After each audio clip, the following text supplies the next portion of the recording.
Hello, everybody. Welcome to Popcorn Planet. I am Andy Signor, and big CW-verse news just dropped. So if you're a fan of Arrow, The Flash, and their 5-part upcoming series where they're finally going to do a live-action adaptation of Crisis on Infinite Earths, I have some news for you. If you don't want any spoilers on it, see you later. We'll check you out in the next video. But for those of you who are fans of the current CW lineup, I'm a fan of The Flash the most. I've watched some Arrow. I think a lot of it has overstayed its welcome. I'm not sad that the Arrow is ending. And I think even Flash, they're all getting a little silly. They're running out of plots. There's so many hours of TV they have to fill. But this 5-part series, I'm excited for. I think it's going to be an interesting way for them to mix things up. And they've been doing some really fantastic casting. I did a video a month or so back. They got Kevin Conroy. He's going to appear for the first time as live-action Batman. I think that's hugely fun. They've gotten Brandon Routh coming up back as Superman. But the biggest, the one that all of the creators have been trying to get since day one, it was always their plan when they did this, was to try and see if they could get Tom Welling, who played Clark Kent in the original CW superhero series, Smallville. Now, I wasn't a big Smallville fan. I remember seeing a little bit, but it was always felt cheesy, very soap opera-y. And to be fair, the CW does it a little bit, but I feel like now, I don't know, it's less, they got a little bit higher of a budget. CGI has gotten better, and it just feels a little less hokey. They still have their moments of hokey. But Smallville, not to knock it, I know it lasted 10 seasons. I know a lot of fans sort of thought it was losing its way.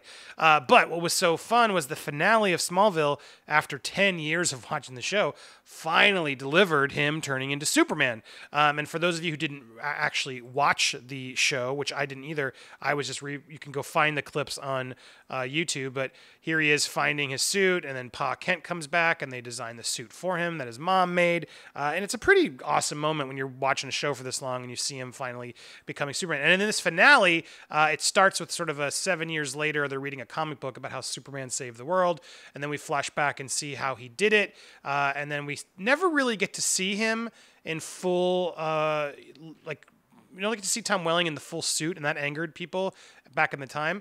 But they do it through CGI. And in this plot, Darkseid is pushing Apocalypse, the planet, to sort of destroy Earth and all its inhabitants.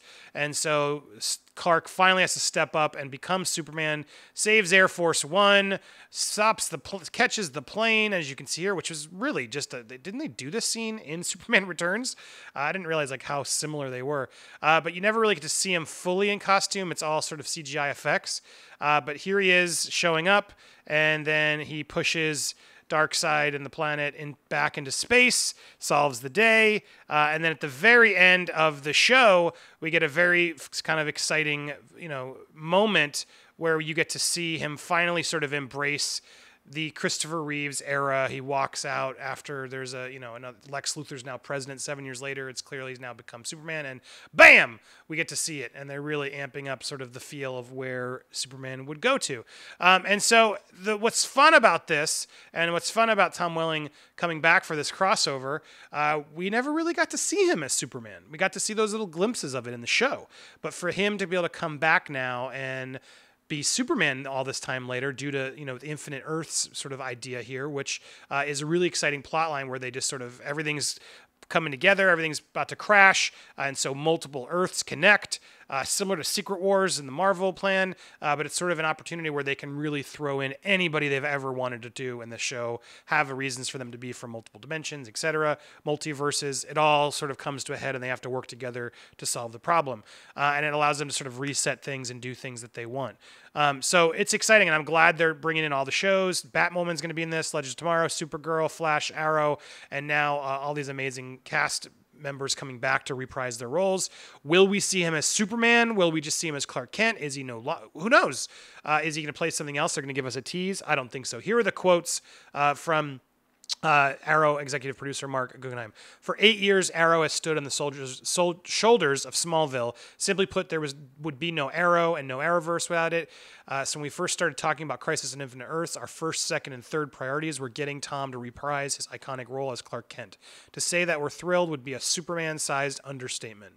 He doesn't say, will he suit up or put the cape on? We don't know if he'll only be there, but this is still a pretty big deal. This will be the series finale finale of Arrow when this comes out, and they've, this is going to be a big deal for CW, and the fact that everyone's coming back, including Superman, played by this guy's name? I actually don't know him, but there's a Superman on Supergirl, and then they got Brandon Routh, who's also coming back, and so it'll be interesting to see. Brandon Routh already plays the Atom on Legends of Tomorrow, so they're going to do some interesting things, I think. The Flash, all these shows don't ever, they've dealt with multiverse plots so often now that it sort of becomes second nature, but it also sometimes is a little much. There's always a lot of speedsters in the Flash, but this I think is fun, and this is sort of, to me, it's almost like a wrap-up of everything, unless they really find a creative way to sort of now see what happens after this.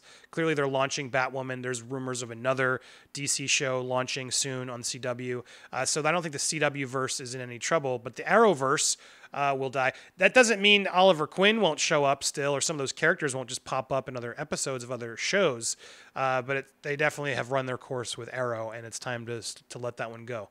But this is, I think, fun news. Did you guys watch Smallville? Something interesting, sort of as I was looking at this, not to give Screen Rant any love, but they did at least compile finally an interesting list.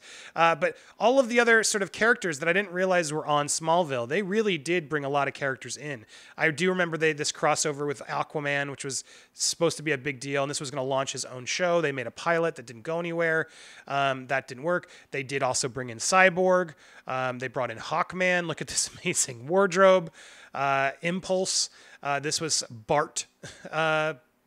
Not Barry Allen, but Bart Allen came in and raced him at the end. He was just way overly cast as this like spiky-haired, annoying 90, like it feels like 90s, but it's early 2000s sitcom star. It's not a good Flash. Black Canary, Zatanna was there. Stargirl they brought on. Dr. Fate was in it, which was pretty cool.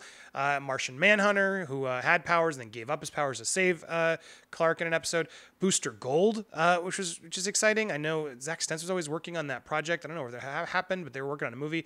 But he had all sort of the advertisements all over his chest. He was sort of like The Boys early on, like corporate-owned superhero. Blue Beetle was on the show. I mean, look at that. Looks like a Power Rangers villain. They had the Legion of Superheroes, who came from the 31st century. Cosmic Boy, Lightning Lad, Saturn Girl, Brainiac. A version of Brainiac was on the show. The Wonder Twins, the only version of the Wonder Twins in live action form, was there. And Superboy. They figured out some way where Lex sort of mixed his DNA with Superman's to create a half Krypton, half boy, and that was part of the plot. But so Smallville, they had to fulfill a lot of episodes, so it doesn't surprise me that they went through a lot of these people. I didn't actually pay attention or watch it that much, but over 200 episodes, they really had to sort of tell stories, and that's my problem with a lot of network TV, because you just run out of stories to tell. The Flash, they all would do better if those seasons were shorter, like Amazon or Netflix do. The fact that they have to spread that budget over so many episodes, it's like I just get lost because I'm like, there's just too much to catch up on. I'm behind a whole season on The Flash, which I wish I wasn't because I enjoy the show, but it's just so much, and there's so much filler.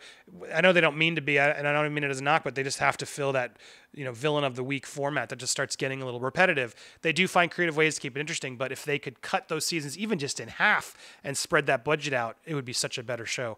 So these shows and TV, I like when they do the 5-part crossovers because it feels like, cool, I can get in on that. I can watch those. I don't care about the other shows. I'll catch up on my Flash, watch those 5, check out, or maybe you watch. I hear what's it called? The Legends of Tomorrow is actually pretty fun. So maybe you watch that one. Are you watching Batwoman? Which of those CW shows do you watch? Are you still watching Arrow? Do you watch all of them? Have you just avoided all of them? I'm curious of your thoughts. Hit me up on social media or down here in the comments down below. Thank you for watching. More videos coming soon as I break all this down, and hopefully this Smallville recap was fun for you. Tell me what else you'd like to talk about. Like I said, on social media in the comments below, and I'll be back soon. Thanks, everybody. Bye.